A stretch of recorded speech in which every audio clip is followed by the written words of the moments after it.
Shalom. I would like to give all reverence, due benevolence, worship, honor, praise, and glory unto the Most High God, whose name is Yahweh, and His only begotten Son, whose name is Yahweh Shai.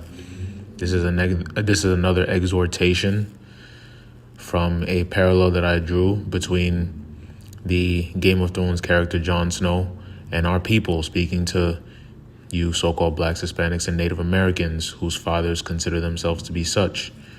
You are not any of those labels or titles, but you are Israelites according to the scriptures. And the way in which our people have been stripped of our true identity and heritage, the way our people have been lied to believe that we are not the people of the book and we are anything but it, and the way in which we've been subjugated in the lands of our captivities can be strongly compared to Jon Snow, because if you watch the show Game of Thrones, you would know that he was the prince who was promised. He was born to the son of, he was born to Rhaegar Targaryen and Lyanna Stark. Rhaegar Targaryen was next in line to be king. After his parents died, he was given to Ned Stark and his mother's sister to live with their family. He was raised up in that household, but he was always looked down upon by Ned's wife, and he was never truly like the other siblings were, like the siblings were, Robb and all the other siblings, Sansa. And he had to eventually take up the black and go onto the wall to defend Westeros from the White Walkers. That term, taking up the black, I like to reference to the way in which our people have taken up the black, proverbially speaking. We call ourselves black. We call ourselves all these terms that really don't mean anything, when really all the peoples of the earth are categorized and classified rather by their nationality. There are Edomites, Moabites, Ammonites, Israelites, Ishmaelites. This is what we go off of. Hamites, Cushites, which are Hamites, Cushites, Foothites. These are the nations of the earth. Not Arabians, not Chinese, not any of that. So if you're just stumbling upon this video and this is the first time you've heard that our people, African Americans, Haitians, Cubans, Jamaicans, Puerto Ricans, Dominicans, if you're just hearing that our people are the true Israelites, the true people of the book, then your eyes may be opened further by reading the scriptures itself and seeing how prophecies from old time, from thousands of years ago, delivered by Moses, prophets like Joel, Isaiah, and so on, all foretold the course of action that our people would go through from our fall from a state of heaven, this heaven being a state of being, a state of mind, where we were in the Holy Land, provided for with milk and honey and provisions that were already laid up for us, and ultimately taken into captivity and dispersed all throughout the known world at that time in antiquity, and into the fourth part of the earth, which is where a large concentration of our people are today, in the United States, Canada, Brazil, all throughout Central America. So that's why I like to address you guys and make that comparison to Jon Snow to Game of Thrones, because we, in fact, are that prince who was promised. To be an Israelite literally means to be a prince with the power. The word Israelite, or the word Israel rather, in the Hebrew, in the Paleo Hebrew, is Yasharahla. And when you break that down, that is three words. Yah, meaning he, Shah, meaning prince, and Allah, meaning power. He prince power. We are the prince of the power, and we have power with God because our progenitor wrestled with the angel until the breaking of the day and prevailed. So as a result, he would have power with God and men. So this is the book of, I'm going to start in the book of Joel, chapter 3, because what I want to go into is the prophecy that foretells our captivity, our slavery in the transatlantic slave trade. This is the book of Joel, chapter 3, and verse number 19. It says, Egypt shall be a desolation, and Edom shall be a desolate wilderness for the violence against the children of Judah, because they have shed innocent blood in their land. So this verse here is likening Egypt unto the United States of America. Why? Because Egypt was the land where we were in captivity for 430 years prior to the Exodus. And I mean, during the time of the Exodus, that's when we were taken up out of that slavery. And the Egyptians worshipped many idols and had our people in bondage and made our people to serve with hard rigor. And so a lot of the things that were going on in Egypt at that time are now back on the earth today. In this kingdom, celebrities are made and are propped up as godlike figures. That's what you see with the Walk of Fame in Hollywood. That's what you see when people put up posters of their favorite athletes or their favorite singers on their walls. All of that is idolatry. You're not supposed to do that. Like you're rearing up images and you're venerating them because you're like, oh, I want to be like this person so bad. This is my hero. This is my role model. Your role model is supposed to be Yahweh and Mashiach. Just keeping it as that. That's who your role model is supposed to be. Because the Most High God Yahweh sent his only begotten Son into the earth to show us the perfect way. And there was no deceit in his mouth. There was no guile in his mouth. And he broke everything down for us perfectly on how we're supposed to live amongst one another, how we're supposed to govern our own lives, how we're supposed to honor our power, and what we're supposed to do in this time during this captivity to be reconciled unto him so that we can precipitate our deliverance.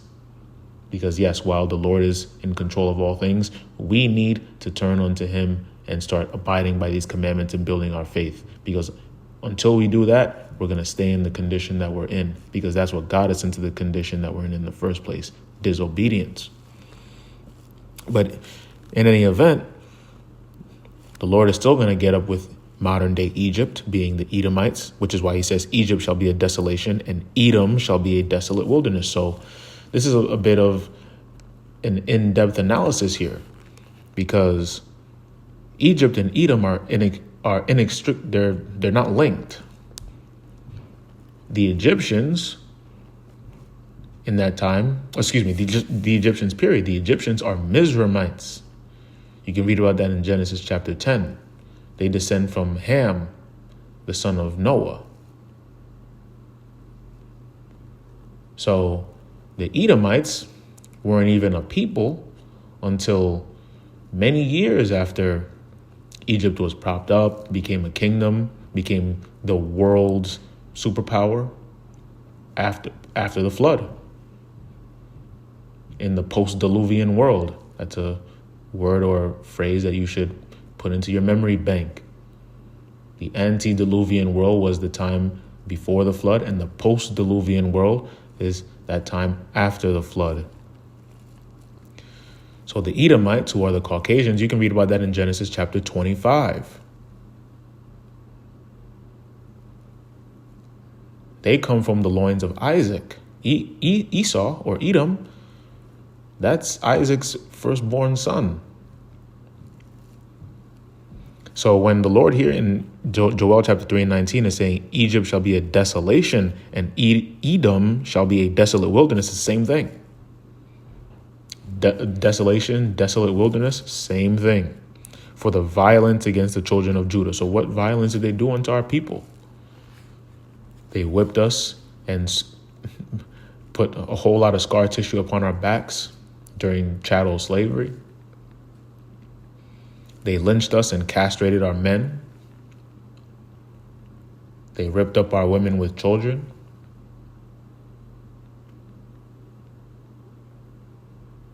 They put our people into frying pans, boiling pots, cauldrons. I think that's the appropriate term, into cauldrons at extremely high temperatures. They broke our men, made each other fight to the death for sport.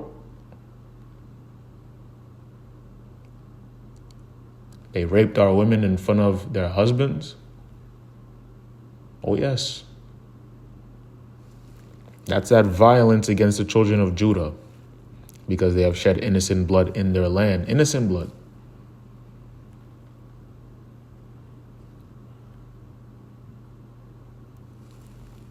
So when we read a chapter like this, we're supposed to understand, first of all, we need to understand that the Judites are the African Americans.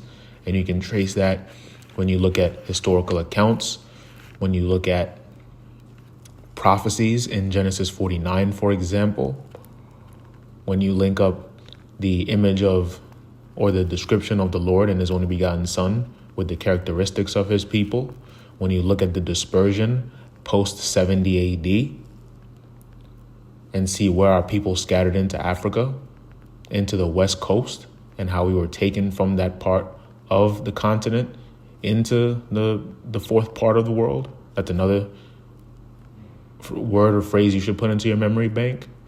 The Western Hemisphere is known as the fourth part of the world because at the time, the vast majority of people in the known world did not know that there was anything west of the westernmost tip of Europe.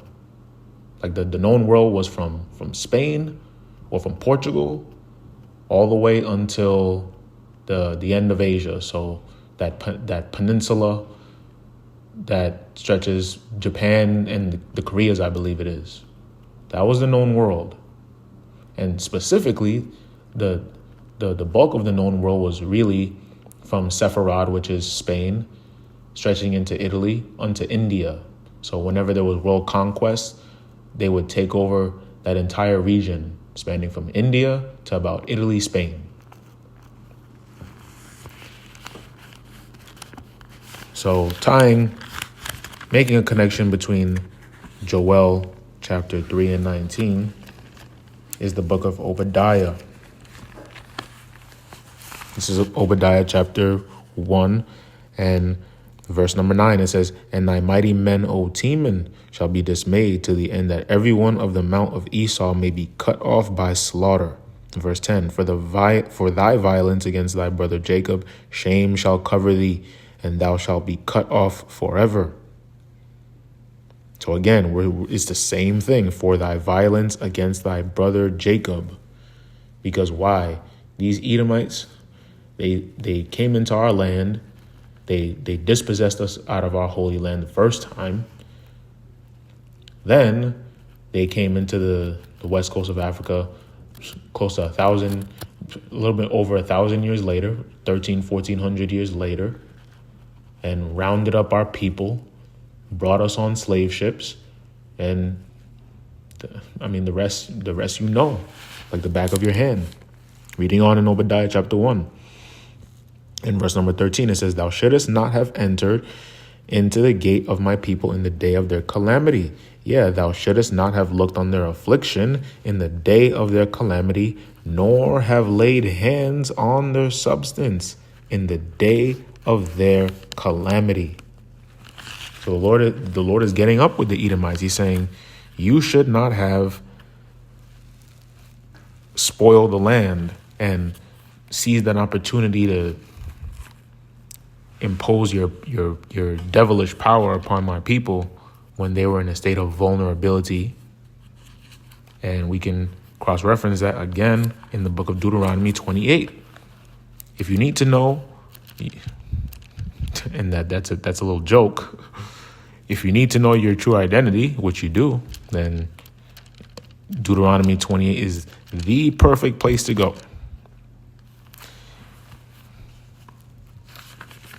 Because it gives such a lengthy account of everything that would befall our people, both the blessing and the cursings, specifically the curses from verses 15 through 68. This is the book of Deuteronomy chapter 28. And I'm going to get verse number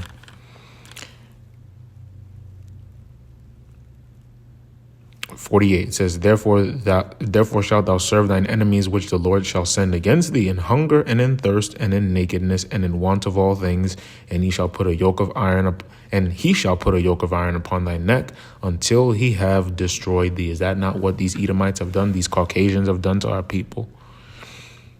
And these heathen are going to get it. It's not just the Edomites. They did an atrocious evil unto our people, but the Ishmaelites are not absolved. They brought our people into captivity in the trans-Saharan slave trade. The Hamites, as I spoke of, I mean, shoot, we all know what happened in Egypt. If you have a baseline understanding of the scriptures, if you read up until Exodus at least. But these Edomites, their wickedness reached unto the heavens. And they've made us serve in want of all things. Did they not make us serve in nakedness, where our people not forced to walk around in shackles and do manual labor and do all manner of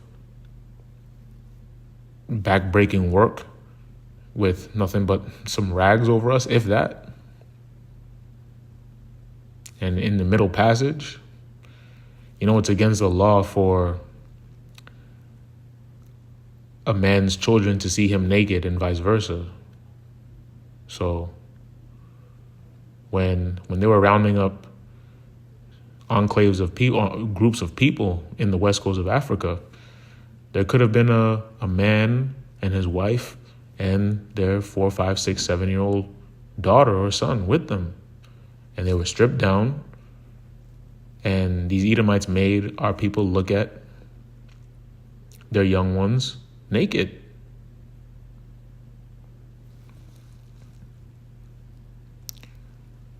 Do we not serve our enemies in hunger and in thirst, meaning that we are dependent upon our captors for our provisions, for food, for water, for sustenance? Reading on, verse 49, it says, The Lord shall bring a nation against thee from far, from the end of the earth, as swift as the eagle flieth, a nation whose tongue thou shalt not understand. So that, again, that's what it's talking about. As swift as the eagle flieth. That's talking about their maritime quest that they would take from where does it say? From the end of the earth. I mean, if you look on a map, it doesn't get further to the end of the earth than North America and the tip of Asia or in Australia. Those are the ends of the earth.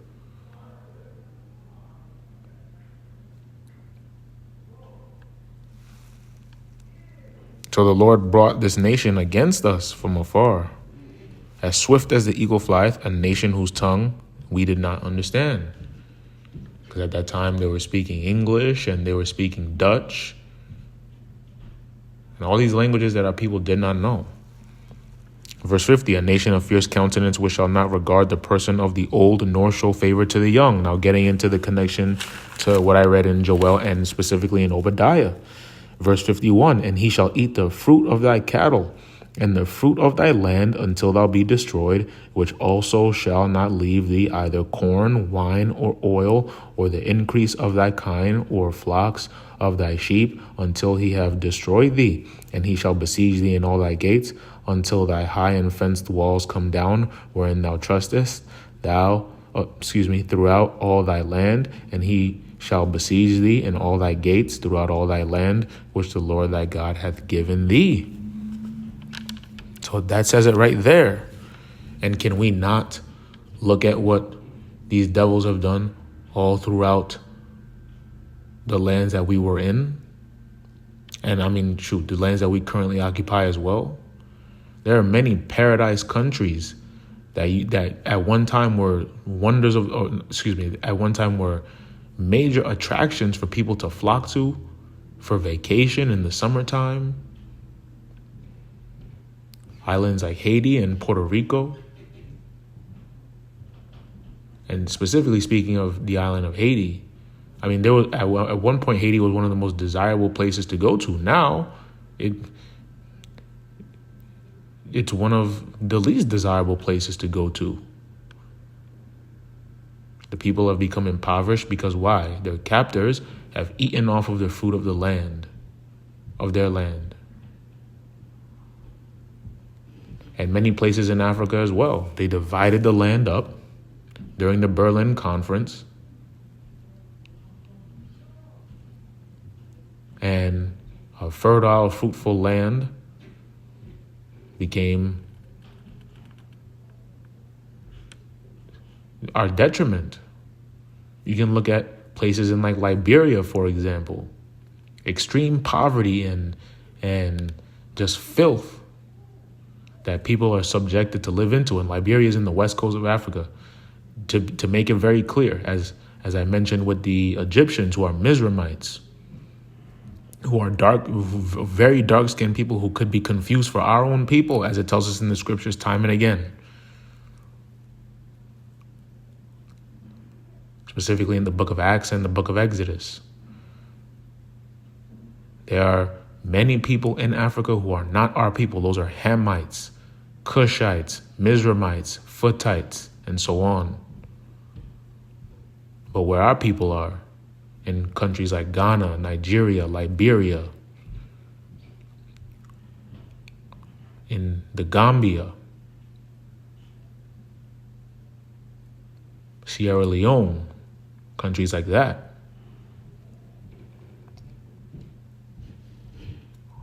Those countries are many of them are very impoverished. So that's what it's talking about. These are the countries where our people fled to after the dispersion in 70 AD. So with this information, what are we supposed to do? We're supposed to understand that knowledge is power. So once we understand who we are, then we have to understand our history.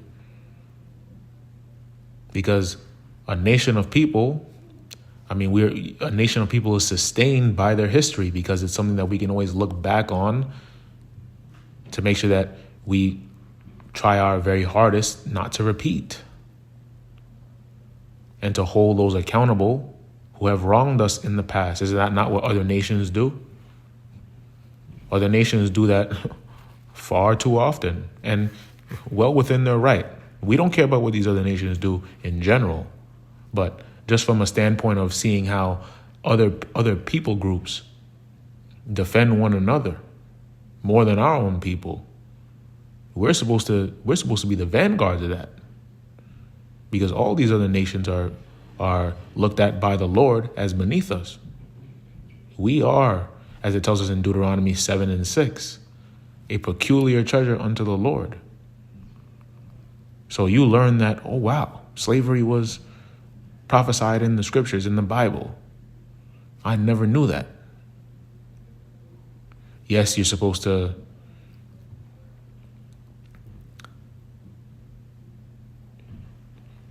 feel the way you're supposed to feel about all the atrocities that have been done to our people, but what are we supposed to do in turn? We're supposed to turn unto the Lord, because that's the chief thing. We're supposed to understand that He is the one who put us in such a condition, and He's the one who can get us out. What is the way that we can punch our ticket out of this hellhole? Keep the commandments, build your faith. It's very simple. It's very simple. I'll get a couple more precepts and close out. This is in the book of Isaiah, chapter 3, And I'm going to bear with me while I get my verse.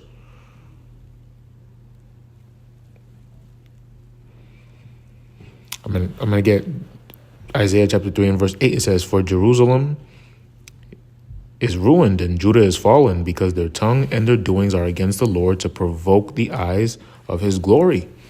The show of their countenance doth witness against them, and they declare their sin as Sodom. They hide it not. Woe unto their soul, for they have rewarded evil unto themselves.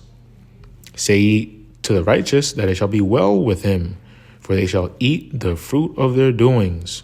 Woe unto the wicked, woe unto the wicked, it shall be ill with him, for the reward of his hands shall be given him."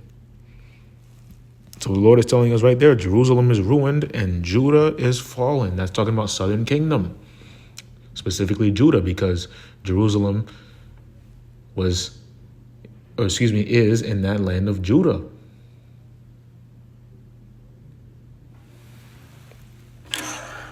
So we are fallen.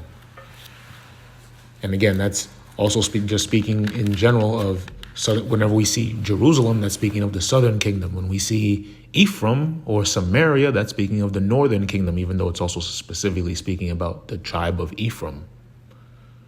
So what are we supposed to do now? I mean, the Lord said it. I'll let the Lord's word speak again. It says, "Say ye to the righteous that it shall be well with him, for they shall eat the fruit of their doings. Woe unto the wicked, it shall be ill with him, for the reward of his hand shall be given him." And what's that reward? It's going to be when those nukes fly and destroy the land. Or you may be taken off the earth scene before that. When people take up arms and seditions among men break out, and the people start rebelling against the government because martial law may be imposed, or because food may be scarce in storehouses, or because all mayhem's going to break loose. Yeah, you'll see how much faith you have in your president in that day. You're going to wish you had faith in your king in that day. Best believe. Best believe. I'll close out in the book of Isaiah, chapter 13, I believe it is. Let me get...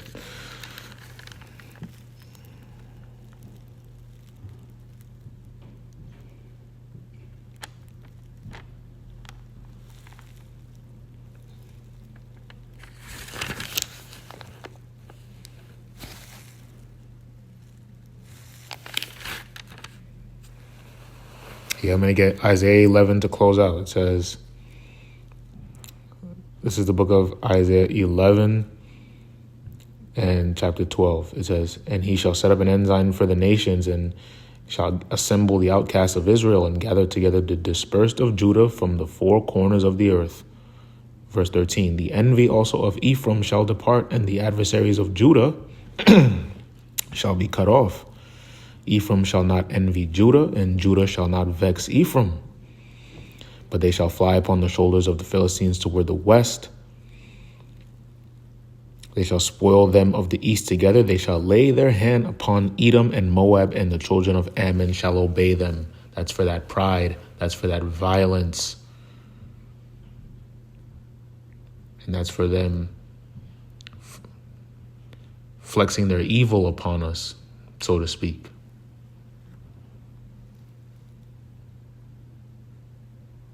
So that's going to be that recompense.